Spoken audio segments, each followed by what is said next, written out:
మంచిర్యాల జిల్లా జైపూర్ మండలం వేలాల గ్రామంలో స్వయంభూగా వెలిసిన గుట్టపై వెలిసిన గట్టు మల్లన్న వేలాది మల్లన్న ప్రసిద్ధిగా గాంచింది. ఇక ప్రతి ఏడాది శివరాత్రి పండుగను పురస్కరించుకుని 3 రోజుల పాటు జాతర జరుగుతుంది.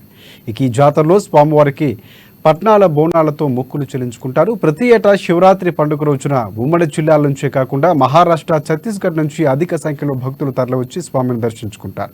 ఇక తెల్లవారుజాము నుంచి భక్తులు ఆలయానికి క్యూ కట్టారు. ఏటా 3 నుంచి 4 లక్షల మంది స్వామివారిని దర్శించుకుంటూ మొక్కులు చెల్లిస్తారు.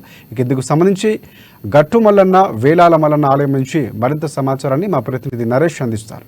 కోరిన కోరికలు తీర్చే కొంగు బంగారం చేసే స్వాములుగా గట్టుమల్లన్న, వేలాల మల్లన్నకు ఎంతో ప్రసిద్ధిగాంచింది. ఇటు ప్రాచీన కాలంలో నుంచి స్వయంభుగా వెలిసినటువంటి ఈ స్వాములకు ఎంతో విశిష్టత కలిగి ఉంది.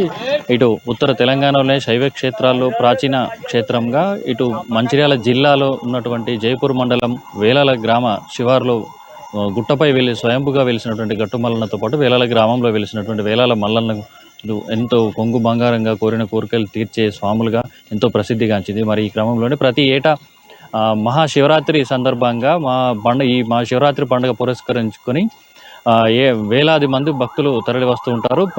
3 రోజుల పాటు జాతర నిర్వహిస్తారు. మరి జాతరకు సంబంధించి జాతర నిర్వహణకు దేవాదాయ శాఖతో పాటు ఇటు పోలీసు, రెవెన్యూ, వైద్య ఆరోగ్య శాఖ ఆధ్వర్యంలో ఏర్పాట్లు పూర్తి చేశారు. మరి ఇందుకు సంబంధించి ఉమ్మడి ఆదిలాబాద్ జిల్లా నుంచే కాకుండా ఇటు కరీంనగర్, మహారాష్ట్ర, వరంగల్, ఛత్తీస్గఢ్ రాష్ట్రాల నుంచి కూడా భక్తులు అధిక సంఖ్యలో తరలి వస్తూ ఉంటారు. మరి ఈ క్రమంలోనే ఇటు మొక్కులు ఇటు గుట్టపై ఉన్నటువంటి తొలి రోజు జరిగేటటువంటి 3 రోజుల పాటు జరిగే జాతరలో తొలి రోజు గుట్టపై స్వామిని దర్శించుకొని పట్నాలు, బోనాలతోటి మొక్కులు చెల్లించుకుంటారు.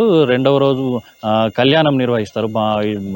ముఖ్యమైన ఘట్టం ఏదైతే శివరాత్రి రోజు ఉందో, శివరాత్రి సాయంత్రం పూట శివ కళ్యాణం నిర్వహిస్తారు. మరి కళ్యాణాన్ని చూసేందుకు అంగరంగ వైభవంగా జరిగేటువంటి కళ్యాణ మహోత్సవాన్ని చూసి తరించేందుకు లక్షలాది మంది భక్తులు తరలి వస్తుంటారు. 3 రోజుల పాటు జరిగే జాతరకు సుమారు 3 నుంచి 4 లక్షల వరకు భక్తులు ఇటు స్వామివార్లను దర్శించుకుంటారని ఇటు దేవాదాయ శాఖ అధికారులు చెప్తున్నారు. మహాశివరాత్రి సందర్భాన్ని పురస్కరించుకొని ఉదయం నుంచే తెల్లవారుజాము నుంచే భక్తులు ఆలయాలకు తరలి వచ్చి స్వామివారి దర్శించుకొని ఇటు పట్నాలు, బోనాలతోటి మొక్కులు చెల్లించుకుంటారు. మరి ఈ క్రమంలో జిల్లా వ్యాప్తంగాతో పాటు ఇటు పక్కనే ఉన్నటువంటి మహారాష్ట్ర, ఛత్తీస్గఢ్ రాష్ట్రాల నుంచి కూడా అధిక సంఖ్యలో భక్తులు తరలి వస్తున్నారు. మరి దీనికి సంబంధించి ఇప్పటికే ఆలయ అధికారులు అన్ని ఏర్పాట్లు పూర్తి చేశారు. మరి కళ్యాణోత్సవంకి సంబంధించి కూడా భక్తులు అధిక సంఖ్యలో తరలి వచ్చి అంగరంగ వైభవంగా జరిగేటువంటి కళ్యాణాన్ని తిలకించేందుకు కూడా అన్ని ఏర్పాట్లు పూర్తి చేస్తున్నారు.